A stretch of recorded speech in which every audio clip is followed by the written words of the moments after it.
Yo! What's up mga idol? So ngayon, panibagong tatuan at panibagong kagwapuhan na naman tayo mga idols.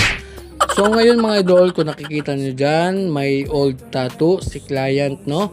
So syempre, shout out sa ating client na si Boss Idol.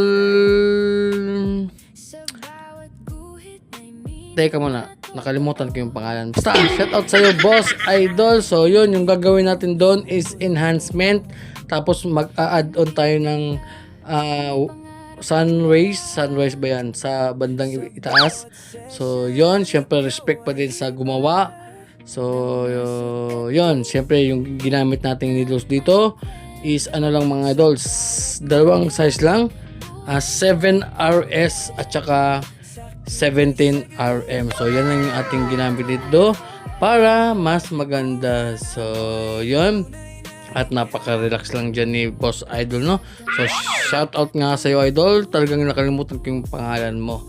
So dyan na part, nag-highlights na tayo, syempre gamit yung ating 7RS, no? So yun, pero dyan na part mga idol, talagang masakit na yan kasi nga highlights na, pero talagang kinaya ng ating client, no? So shout out sa iyo Boss Idol.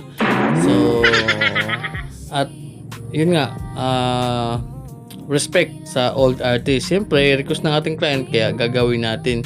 So yun, dahan-dahan lang tayo dyan kasi nga nag-highlights tayo. So yung voltage natin dyan mga idol, no? So nasa lang 6.0.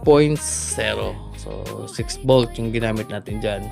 So yun, so ito pala si Boss Idol, no? Basta nakalimutan ko yung pangalan mga idol.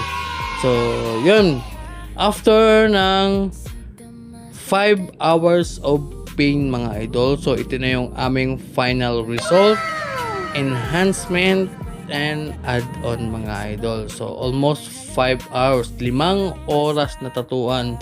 So one life, one chance. So yan yung ating final result mga idol. Talagang gumanda na siya mga idol at nagustuhan talaga ng ating client, no? So shoutout sa iyo idol, kung makita mo tong video, so comment ka lang dyan kasi talagang nakalimutan ko talaga. So I forgot it. So yun na mga idol, hanggang dito yung ating video and God bless.